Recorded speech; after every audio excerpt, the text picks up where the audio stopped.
Welcome to my YouTube channel online Suraj Sharma.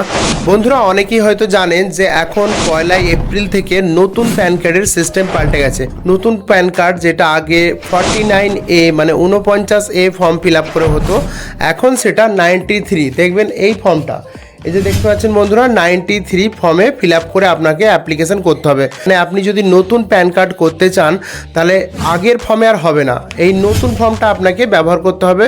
মানে নতুন ফর্মটা আপনাকে ফিল আপ করতে হবে, তারপরে আপনি নতুন প্যান কার্ড করতে পারবেন।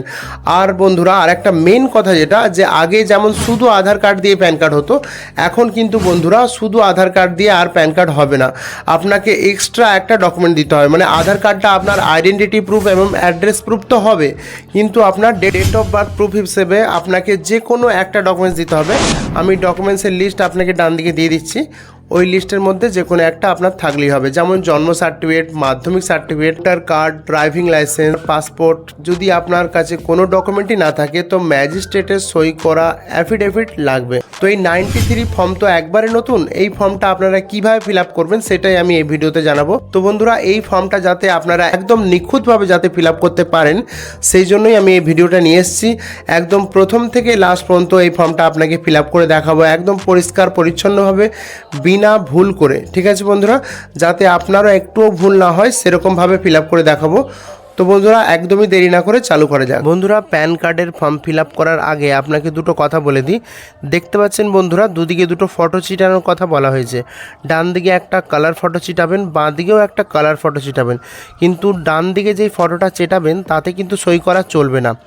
বাঁ দিকে দেখুন লেখা আছে যে আপনি যে ফটোটা চেটাবেন তাতে একটা সই করতে হবে। যেমন দেখুন এখানে লেখা আছে, ধরুন আপনি এখানে একটা ফটো চিটিয়েছেন, ফটোর সাইজ আপনি 3.5 4.5 রাখতে পারেন, বা ফটো একটু হালকা ছোট বড় হলেও চলবে, কোনো অসুবিধা নেই।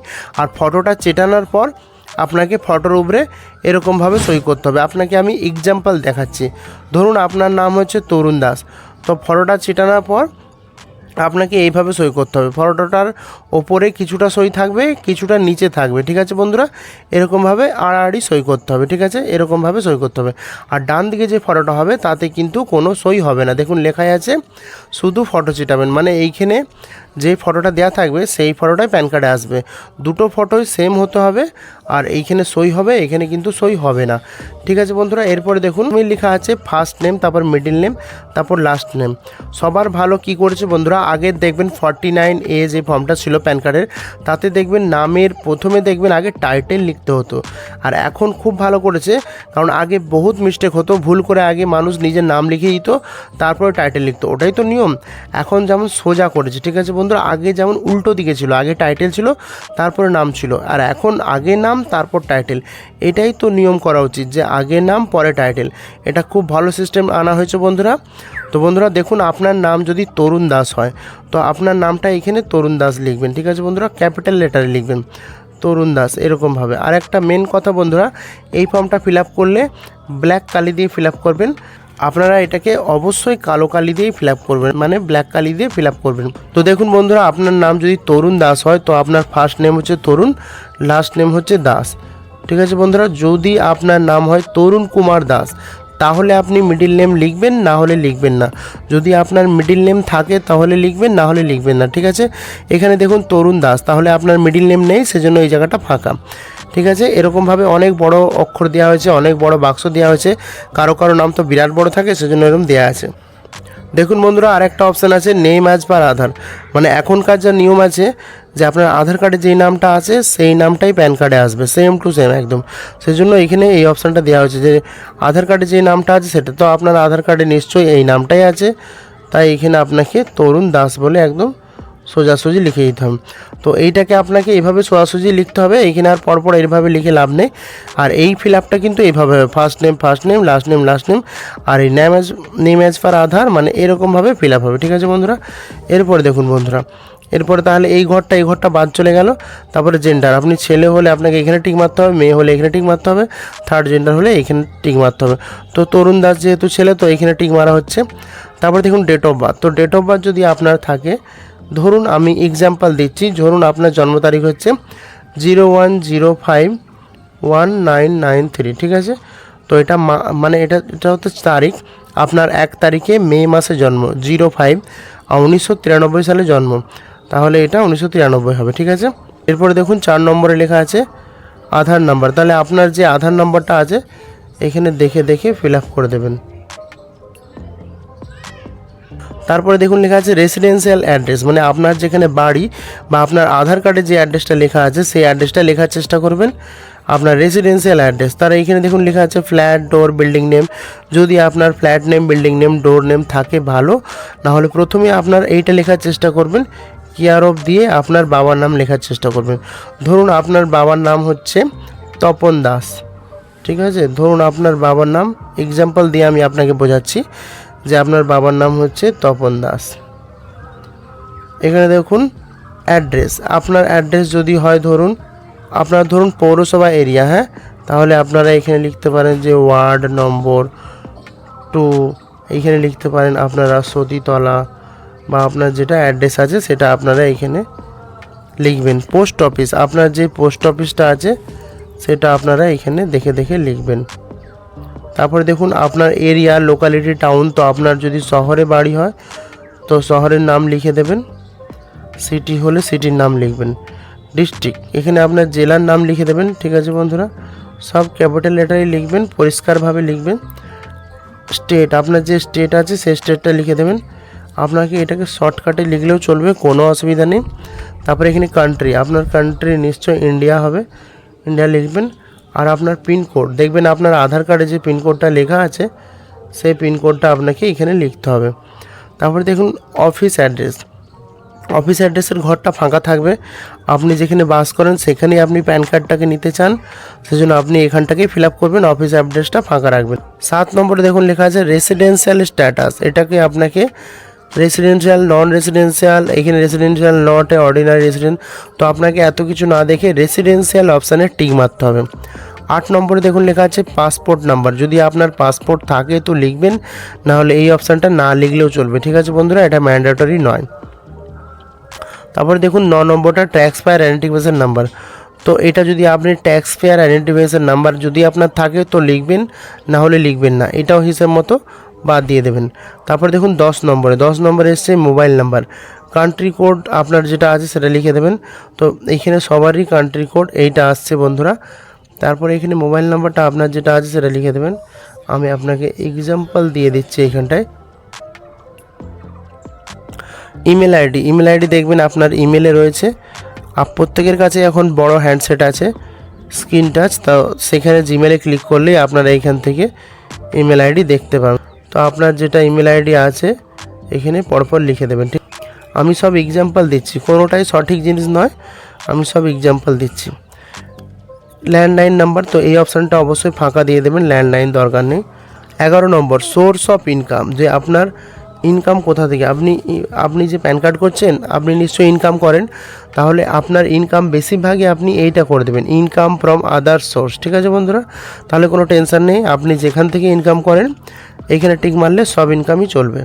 হোয়েদার মাদার অথবা father is a single parent, আপনার যদি একমাত্র বাবা কিংবা মা হয় তাহলে কিন্তু এখানে ইয়েস করবেন, বেশিরভাগ ক্ষেত্রে এটাকে নো করবেন। ঠিক আছে বন্ধুরা, যে আপনার তো মা আর বাবা দুজনেই আছে সেজন্য আপনি এটাকে নো করে দেবেন। ঠিক আছে, তারপরে দেখুন কি লেখা আছে ফাদার ফার্স্ট নেম, তারপরে father middle name, father last name.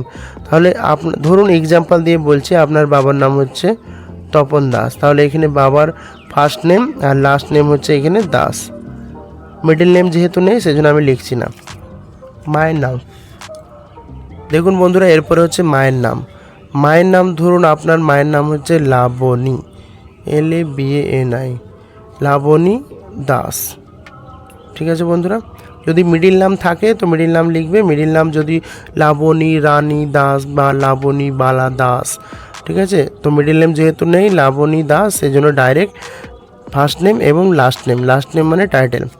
তারপর দেখুন কি লেখা আছে name of the present name of parent to be printed on PAN card নাম। ঠিক আছে, প্যান কার্ড নাম্বার, তো প্যান কার্ডে আপনি কার নামটা দেখতে চান, তো বেশিরভাগ ক্ষেত্রে এখানে ফাদার নেম হবে, ফাদারে অবশ্যই টিক মারবেন, এটাকে মাদার নেম চট করে থাকে না সেজন্য ফাদার নেমে টিক মারবেন। তারপর এখানে দেখবেন বন্ধুরা 16 নম্বর এও কোড। তো এও কোড আপনার গুগলে সার্চ করে দেখতে হবে, গুগলে লিখতে হবে প্যান কার্ড এও কোড দিয়ে আপনার ডিস্ট্রিক্ট সার্চ করতে হবে। অনেক লম্বা সিস্টেম। তো আপনারা পারলে করবেন, না হলে এই জায়গাটা আপনি খালি রাখতে পারেন। তো আমি আপনাকে বলে দিচ্ছি, দেখবেন এও কোডটা ঠিক এরকমভাবে থাকে, WBGW182 এরকমভাবে থাকে, ঠিক আছে। আপনারা এইখানটা ফিল আপ করবেন, না হলে এইখানটা বাদ দিলেও চলবে। যেখানে আপনি জমা দেবেন সেইখানে আপনি এটা তারা ফিল আপ করে দেবে, কোনো অসুবিধা নেই। রিপ্রেজেন্টেটিভ এসএসসি যদি অ্যাপ্লিকেবল, এইটা কাদের জন্য? যখন দেখবেন কোনো মাইনর যদি প্যান কার্ড অ্যাপ্লাই করে, তখন দেখবেন মাইনরের গার্জেন হিসেবে কাউকে দিতে হয়, তার বাবার নাম অথবা মায়ের নাম অথবা অন্য কারোর নাম। তখন তাকে এই 17 নম্বর, 18 নম্বর, 19 নম্বর, 20 নম্বর এত দূর ফিল আপ করতে হবে। তাছাড়া এখানে ফিল আপ করা চলবে না। যদি কারো বয়স 18-র বেশি হয়, তাহলে এই অপশানটা ফিল আপ করবেন না, এখান থেকে এতটা। যদি কারো বয়স 18-র কম হয়, তাহলে পুরোটা তো ফিল আপ করবে, এই জায়গাটাকে তার বাবার নাম অথবা মায়ের নাম লিখতে হবে।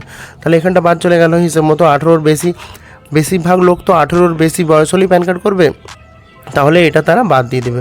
যদি মাইনর হিসেবে হয়, তাহলে মাইনরের যে গার্জেন নামটা দেওয়া হবে, গার্জেনেরই সমস্ত ডিটেলস এটা দিতে বলছে। তাহলে গার্জেনের সমস্ত ডিটেলসের জায়গায় মোবাইল নাম্বারটাও গার্জেনেরই আসছে। তাহলে এই অপশানটা আপনি ফিল আপ না করলেও চলবে, মানে এই যে পার্টটা এখান থেকে এতটা পুরোটাই বাদ, ঠিক আছে। এবার রইল পার্ট এফটা আপনাকে ফিল আপ করতে হবে। 18 বয়স, আরেকবার বলে দিই বন্ধুরা, যাদের বয়স 18-র কম তারা এই অপশানটা ফিল আপ করবে। তারা যখন ফিল আপ করবে তখন এখানটা তার বাবার নাম অথবা মায়ের নাম, তখন তার বাবার নাম যদি দেয় তাহলে বাবার আধার কার্ড নাম্বার, বাবার অ্যাড্রেস, বাবার মোবাইল নাম্বার, বাবার ইমেল আইডি, এসব দিয়ে এটাকে ফিল আপ করতে হবে। এরপরে দেখুন সব বাদ দিন। এবার 22 মানে 22 নম্বর অপশানটা আপনাকে দিতে হবে। তো এখানে দেখুন লেখা আছে অ্যাড্রেস ফর কমিউনিকেশন সিলেক্ট 1। তো আপনি কোন অ্যাড্রেসে আপনার প্যান কার্ড নেবেন, তো অবশ্যই রেসিডেন্সিয়াল অ্যাড্রেসটা টিক মারবেন, কারণ অফিস অ্যাড্রেস দিলে দেখেছি আপনাকে ডকুমেন্টস দিতে হবে। যদি আপনি আপনার অফিস যদি থাকে সেখানে যদি প্যান কার্ডটা ডেলিভার করতে চান, আপনাকে এক্সট্রা ডকুমেন্ট দিতে হবে। তো আপনাকে রেসিডেন্সিয়াল অ্যাড্রেসে নেবেন, তাহলে রেসিডেন্সিয়াল অপশানে টিক মারবেন, সবাই এখানে টিক মারবেন। তারপরে দেখুন লেখা আছে জি ডিক্লারেশন বাই অ্যাপ্লিক্যান্ট বলছে যে document submit as proof of identity, proof of address, proof of date of birth, ঠিক আছে। তো বন্ধুরা এইগুলো আপনাকে কী টিক মারতে হবে? প্রুফ অফ আইডেন্টিটি এ তো দিবেন, প্রুফ অফ অ্যাড্রেস টিক মারতে হবে, proof of date of birth এটাও আপনারা দিচ্ছেন, টিক মারতে হবে। এইটা হচ্ছে যখন দেখবেন মাইনরের অপশানটা যখন ফিল আপ হবে তখন এই অপশানটা টিক মারতে হবে, তাছাড়া আপনাকে টিক মেরে লাভ নেই। আপনি 3টে ডকুমেন্টস দিয়ে আপনাকে অ্যাপ্লাই করতে হবে প্যান কার্ড। এখন দেখুন এটার জন্য আধার কার্ড দিচ্ছেন, লেখার অপশান নেই, কোনো অসুবিধা নেই। প্রুফ অফ ডেট অফ বার্থের জন্য একটা কিছু ডকুমেন্টস দিচ্ছেন, সেই জন্য আপনি 3টে টিক মেরেছেন, ওটা গেল। তারপরে দেখুন এইখানটা আপনার নাম তো তরুণ দাস, এখানে আপনি তরুণ দাস বলেই লিখবেন। ইন দ্য ক্যাপাসিটি অফ, এখানে যদি ছেলে হয় তো হিমসেলফ লিখতে হবে, আর মেয়ে হলে হার সেলফ লিখতে হবে। তারপরে দেখুন এখানে হচ্ছে প্লেস, আপনার প্লেস যেখানে আপনার বাড়ি সেই ঠিকানাটা এখানে একবার লিখে দিতে হবে। ডেট লিখে দিতে হবে যে ডেটে আপনি অ্যাপ্লাই করছেন। তারপরে এই জায়গাটা হচ্ছে একটা সই করতে হবে, যেই সইটা আপনার প্যান কার্ডে আসবে, ঠিক আছে বন্ধুরা। তো আপনার প্যান কার্ডে যেইভাবে আপনি চাইছেন সেইভাবে আপনি ভালো করে সই করবেন, এমনভাবে সই করবেন যাতে বর্ডারে না সইটা টিকে যায়, ঠিক আছে। তারপরে দেখুন আপনার নামটা এখানে আরেকবার লিখতে হবে, আপনার নামটা এখানে ক্যাপিটাল লেটারে আরেকবার লিখে দেবেন, আর ডেসিগনেশন অপশানটা আপনি ফাঁকা রেখে দিতে পারেন, কোন অফিসে জমা দেবেন ঠিক আছে বন্ধুরা। তো আজকের জন্য এই পর্যন্তই। ভালো লাগলে ভিডিওটাকে লাইক করবেন, বেশি বেশি করে শেয়ার করবেন।